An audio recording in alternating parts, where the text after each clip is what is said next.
Assalamualaikum warahmatullahi wabarakatuh.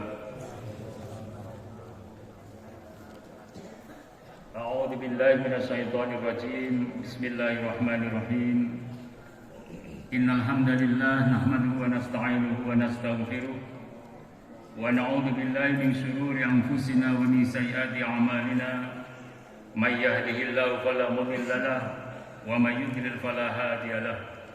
Asyhadu an la ilaha illallah wahdahu la syarika lah wa asyhadu anna Muhammadan abduhu wa rasuluh la nabiyya wa la rasula ba'dah. Allahumma shalli ala sayyidina Muhammad wa ala alihi wa ashabihi wa man tabi'ahum bi ihsanin ila yaumiddin. Qala Allah ta'ala fi kitabihil karim, a'udzu billahi minasyaitonir rajim. Bismillahirrahmanirrahim. Ya ayyuhalladzina amanu taqullaha haqqa tuqatih wa la tamutunna illa wa antum muslimun. Ya ayyuhan nasu taqu rabbakumul ladzi khalaqakum min nafsin wahidah wa khalaqa minha zawjaha wa bassa minhuma rijalan katsiran wa nisaa wattaqullaha alladzi tasaaluna bihi wal arham innallaha kana 'alaikum raqiba.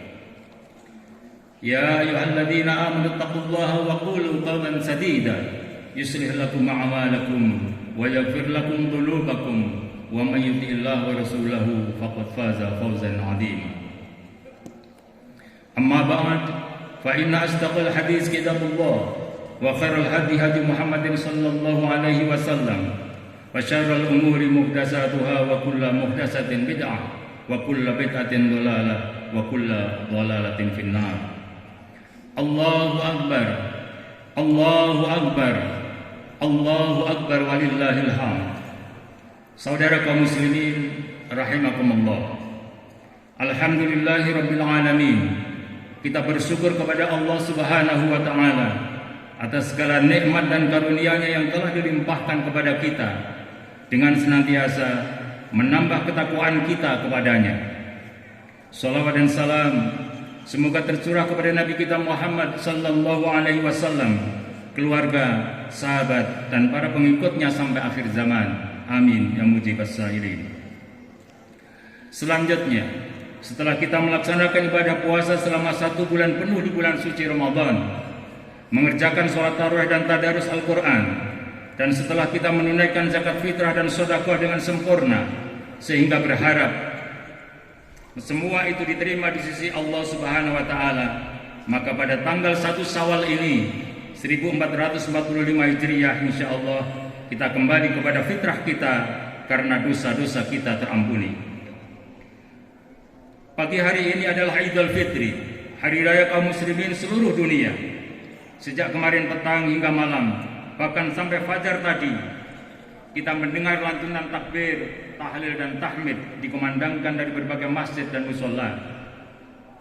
Bertalu-talu menghentak rongga dada dan menyeruak ke atas ke alam pikir kita, mengguncang suasana, memeras hati dan menguras air mata sebagian dari kita, menghidupkan hati yang mati, membangkitkan semangat dan menggugah jiwa yang malas, serta mengingatkan yang lupa. Sedih menjadi gembira, derita menjelma bahagia, yang keras dan kasar menjadi lentur, dendam dan iri hati dilupakan, dosa dan salah dimaafkan. Semua melebur menjadi kenikmatan rohani, kebahagiaan nurani, menyatu mengikuti irama syahdu dalam suasana takbir, Allahu Akbar, tahlil la ilaha illallah, dan tahmid alhamdulillah yang tiada henti. Allahu Akbar, Allahu Akbar walillahil hamd. Sungguh maha besar Allah dengan segala ciptaan dan kekuasaannya. Allah maha besar dengan kesendiriannya yang sebenarnya tidak butuh segala takbir-takbir itu.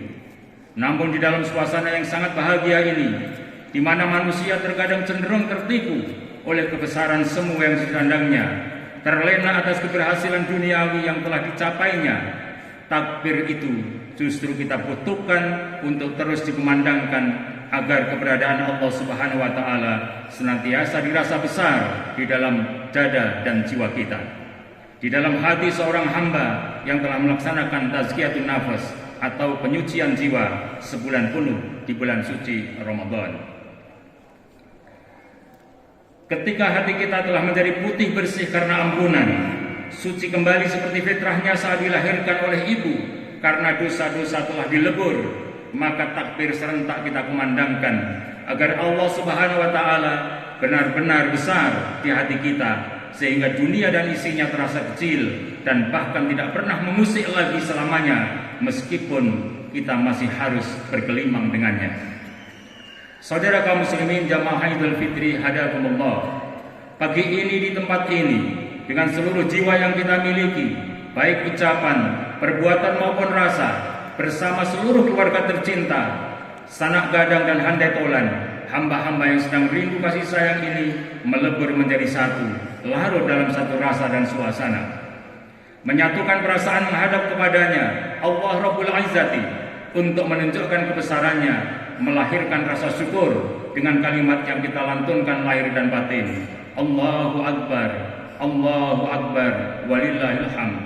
La ilaha illallah wahdahu la syarikalah, lahul mulku wa lahul hamdu wa huwa ala kulli syai'in qadir.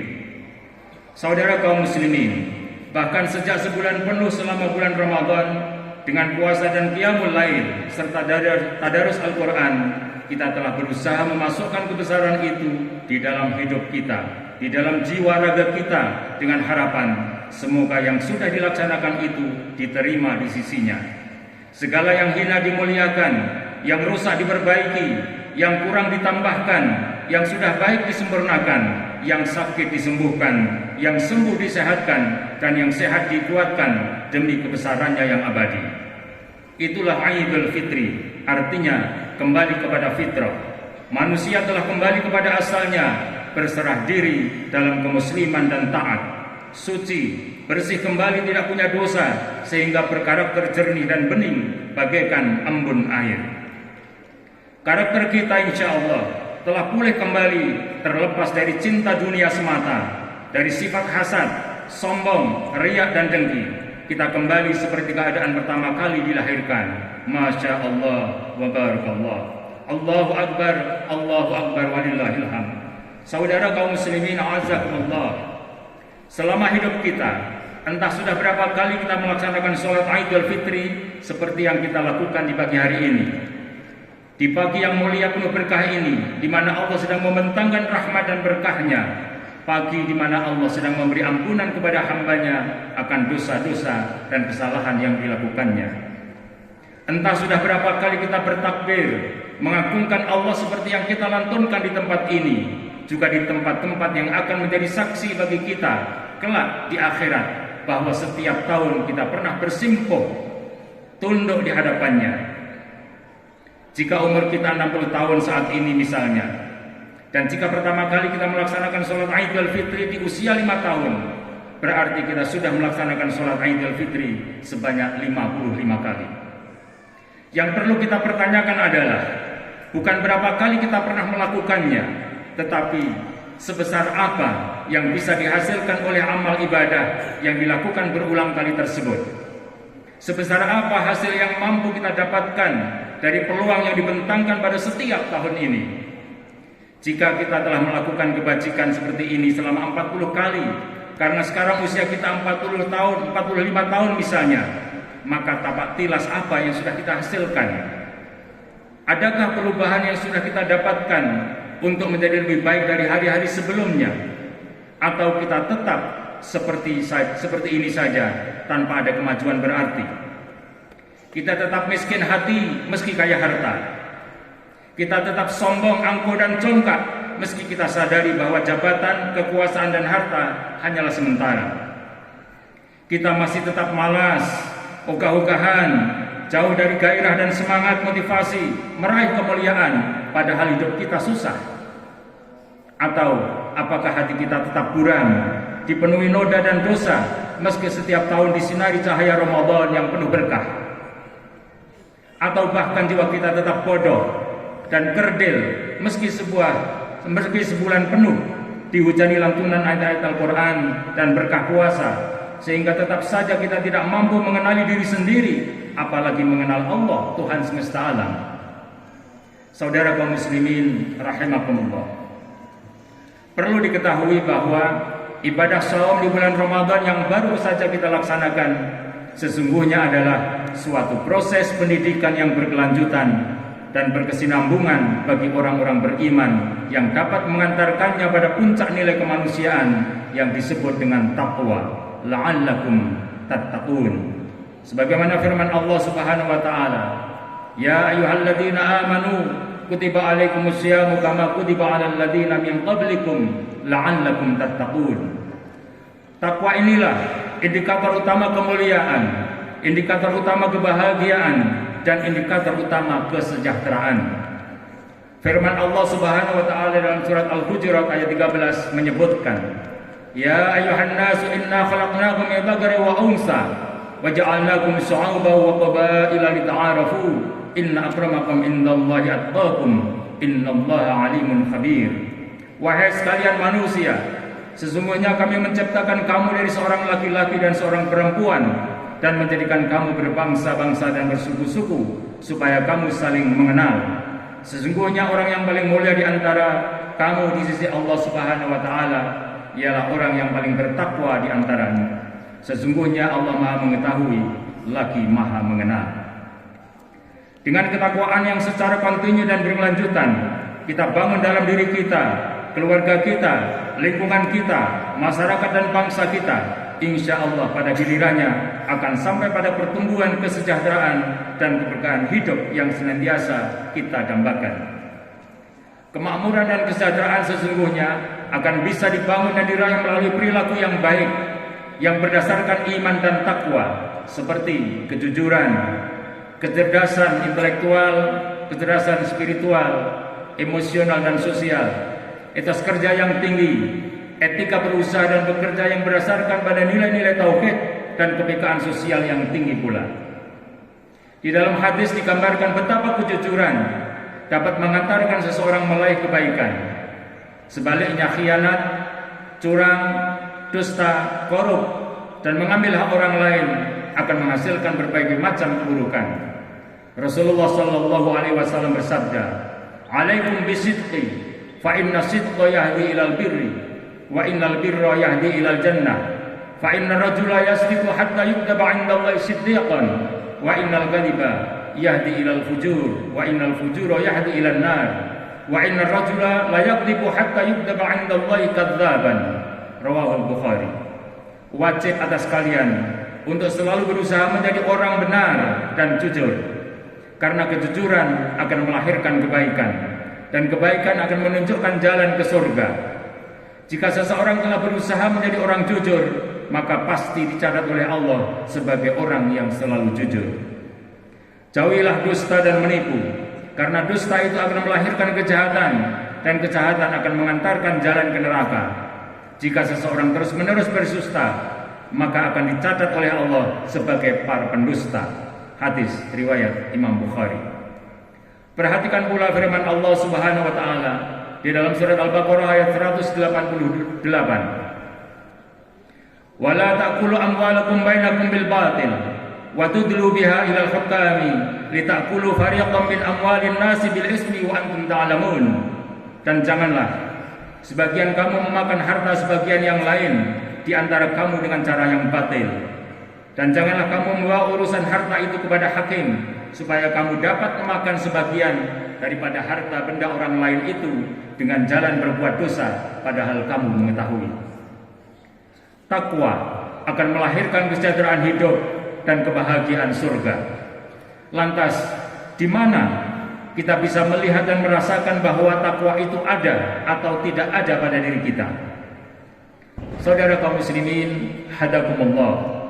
Sesungguhnya semua keadaan yang tersembunyi di hati kita, di luarnya pasti ada tanda-tanda kasat mata. Yang baik ada tanda-tandanya, yang buruk pun juga ada tanda-tandanya. Maka tanda-tanda ketakwaan itu bisa dijawab dengan mengajukan pertanyaan pada diri kita sendiri. Apakah jika kita berbuat salah, dengan melakukan dosa kita segera minta ampun kepada Allah, atau bahkan kita bangga dan pamer akan dosa kita? Apakah hati kita lebih lentur dan gampang memaafkan kesalahan orang lain? Apakah hati kita lebih peka kepada sesama hingga mudah memberikan pertolongan kepada orang yang sedang kesusahan, baik dalam keadaan lapang maupun sempit? Apakah kita mudah marah ketika melihat sesuatu yang tidak kita sukai, atau bahkan kita mendahulukan sikap tawadhu? Apakah hati kita penuh gairah dan semangat, tidak loyo akan harapan yang dijanjikan Allah, atau kita mudah berputus asa hingga ingin mati bunuh diri? Pertanyaan-pertanyaan itulah insya Allah bisa kita gunakan untuk mendeteksi diri apakah kita punya takwa atau tidak. Jika nilai-nilai ketakwaan itu belum ada pada diri kita, berarti kita pasti termasuk orang-orang yang sangat merugi. Seperti petani yang setiap tahun menanam di musim hujan, tetapi sedikit pun tidak pernah menuai dari tumbuhan yang ditanamnya, sungguh amat merugi. Ramadan berlalu begitu saja tanpa pengaruh perbaikan pada jiwa kita. Relakah kita jika keadaannya demikian? Allahu Akbar, Allahu Akbar, walillahil hamd. Ma'asyiral muslimin rahimakumullah, ketahuilah zakat fitrah hukumnya wajib bagi setiap pribadi muslim yang mempunyai kelebihan dari kebutuhan pokoknya di hari ini, dan juga wajib dikeluarkan bagi orang-orang yang menjadi tanggungannya serta orang yang membantu kehidupan rumah tangganya. Zakat fitrah itu dikeluarkan sebelum melaksanakan sholat Id, dan jika dikeluarkan sesudah sholat Id, maka bukan zakat fitrah lagi namanya, melainkan sedekah biasa. Zakat fitrah itu yang meskipun merupakan ibadah yang ringan, namun sangat penting dan sangat besar nilai dan keutamaannya sebagai wujud perubahan takwa kita. Dalam riwayat yang sahih dari Abdullah bin Abbas radhiyallahu anhu, sebagaimana diriwayatkan oleh Imam Abu Dawud dalam sunannya, faradha Rasulullah sallallahu alaihi wasallam zakat al-fitri tuhratan lis-shaimi minal lagwi war rafasi wa tu'matan lil masakin, man addaha qabla sholati fahiya zakatun maqbulah wa man addaha ba'da sholati fahiya shadaqatun minas shadaqat. Imam Tabrani meriwayatkan dari Aisyah radhiyallahu anha bahwa biasakanlah kamu saling memberi hadiah. Ini bukan arti dari hadis tadi ya, hadis yang lain. Niscaya kamu akan saling mencintai. Rasulullah Shallallahu Alaihi Wasallam bersabda, siapa yang melepaskan kesusahan seorang mukmin di dunia, niscaya Allah akan melepaskan kesusahannya di akhirat. Siapa yang memudahkan orang yang kesusahan, niscaya Allah akan memudahkan urusannya di dunia dan di akhirat. Siapa yang menutupi aib seorang muslim, niscaya Allah akan menutupi aibnya di dunia dan akhirat. Dan Allah akan selalu menolong hambanya jika seorang hamba tersebut suka menolong saudaranya. Hadis riwayat Imam Muslim. Ma'asyiral muslimin rahimakumullah, mengapa sedemikian besar keutamaan zakat fitrah, padahal dilaksanakan hanya dengan memberikan sekitar 2,5 kilogram beras kepada fakir miskin yang sejatinya pada hari berbahagia ini mereka juga sedang dalam kecukupan? Jawabannya adalah karena zakat fitrah merupakan penyempurna ibadah puasa, wujud ketakwaan kita. Meskipun zakat fitrah merupakan amal ibadah yang ringan dan hanya dilaksanakan sekali dalam setahun, namun demikian, sebelum zakat fitrah itu ditunaikan, ibadah puasa Ramadan selama sebulan itu tidak akan diterima di sisi Allah Azza wa Jalla. Hal itu karena kedudukan zakat fitrah menjadi saksi bagi ibadah puasa Ramadan, seperti kedudukan 2 kali sujud di dalam sholat. Meskipun rukuk di dalam sholat merupakan ibadah pokok di dalam sholat, namun tanpa 2 kali sujud, rukuk yang sekali itu tidak akan menjadikan sahnya sholat diterima di sisi Allah Subhanahu wa Ta'ala.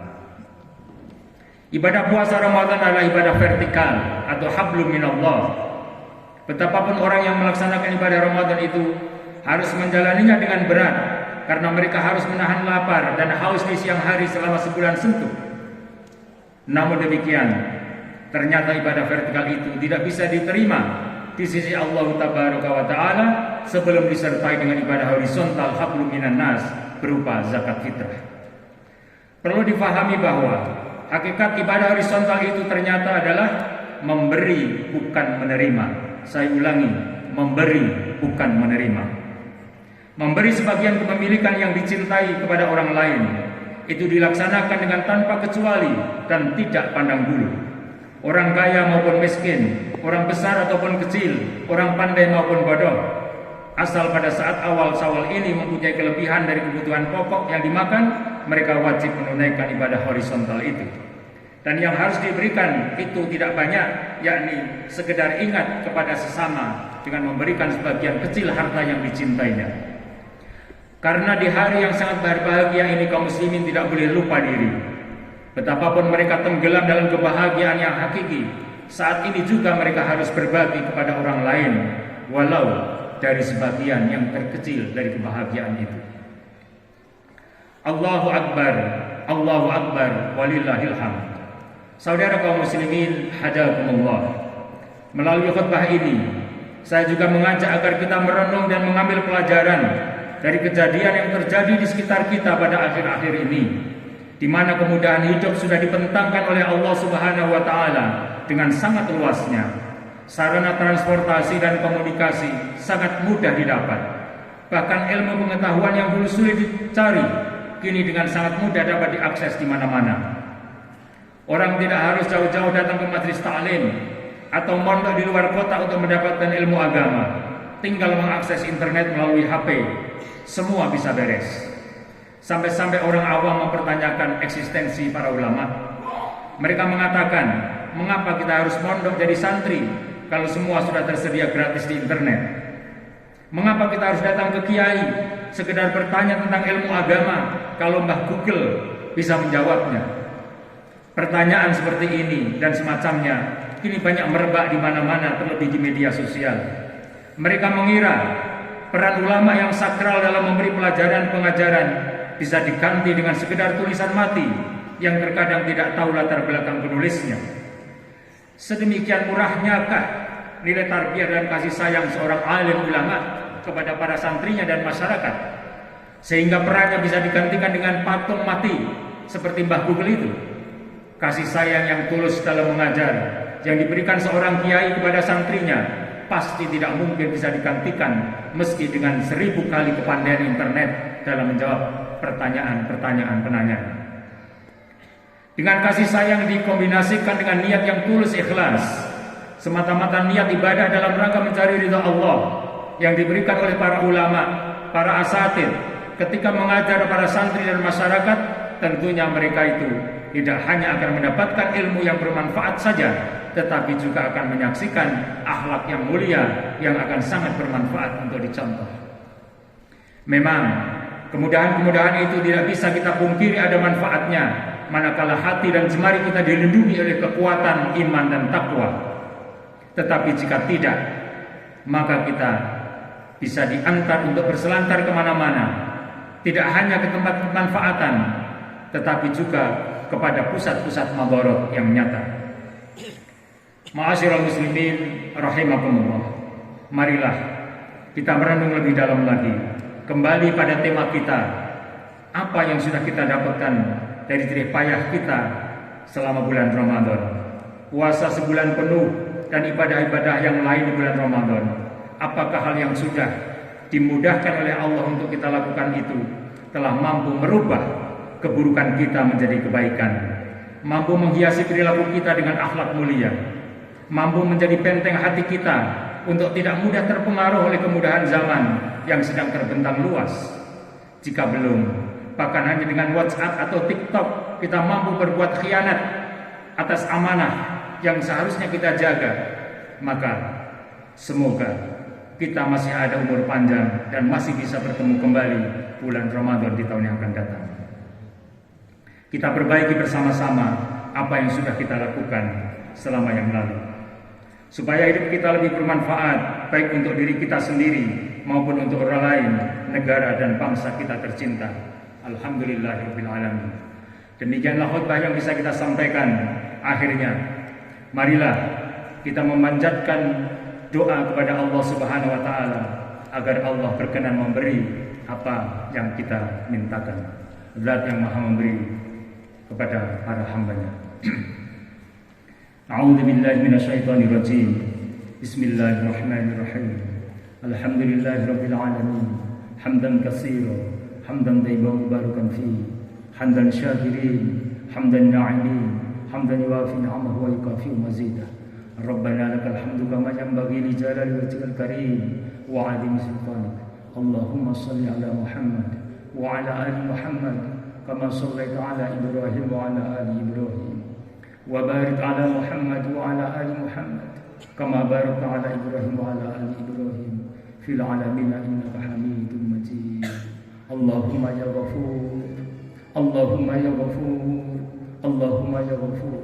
Allahumma ighfir lana dhunubana, Allahumma ighfir lana dhunubana, Allahumma ighfir lana dhunubana, innaka antal ghafurur rahim, innaka antal khairul ghafirin, birahmatika ya arhamar rahimin. Allahumma ighfir lana dhunubana wa liwalidina warhamhum kama rabbawna shighara. Allahumma ighfir lil mu'minina wal mu'minat wal muslimina wal muslimat al ahya'i minhum wal amwat. Rabbana la tuzigh qulubana ba'da idh hadaitana wa hab lana min ladunka rahmah innaka antal wahhab birahmatika ya arhamar rahimin. Allahumma ighfir lana dhunubana wa li ikhwanina alladziina sabaquna bil iman wa la taj'al fi qulubina ghillan lil ladziina amanu rabbana innaka ra'ufur rahim. Rabbana hab lana min azwajina wa dhurriyyatina qurrata a'yunin waj'alna lil muttaqina imama. Ya Allah, Ya Rahman, Ya Rahim, Ya Mujibas Sa'ilin. Kami yang hadir di tanah lapang ini ya Allah bersimpuh kepadamu dengan segala kerendahan hati kami ya Allah yang penuh noda dan dosa. Ampunilah kami ya Allah, bimbinglah kami ya Allah, bimbinglah istri kami ya Allah, anak-anak kami, handai tolan kami, para guru kami, tetangga kami ya Allah, saudara-saudara kami ya Allah, para pemimpin kami ya Allah, dan seluruh bangsa ini ya Allah, seluruh umat ini ya Allah, bimbinglah kami kepada petunjuk-Mu yang benar ya Allah. Ya Allah, anugerahkanlah kepada kami kemampuan untuk senantiasa berpegang teguh, berpegang erat kepada kebenaran yang Kau berikan itu sampai akhir hayat kami ya Allah. Jadikanlah kami hamba-hamba-Mu yang saleh, yang beriman, yang bertakwa kepada-Mu ya Allah. Jauhkan kami dari segala macam fitnah dunia dan akhirat ya Allah. Hindarkan kami dari siksa api neraka ya Allah. Hindarkan kami dari siksa api neraka ya Allah. Hindarkan kami dari siksa api neraka ya Allah. Dan masukkanlah kami semuanya ke dalam surga-Mu ya Allah. Pertemukan kami semua ya Allah di surga-Mu ya Allah. Pertemukan kami semua ya Allah di surga-Mu ya Allah. Ya Allah, berkahilah hidup kami dunia ini maupun di akhirat nanti ya Allah.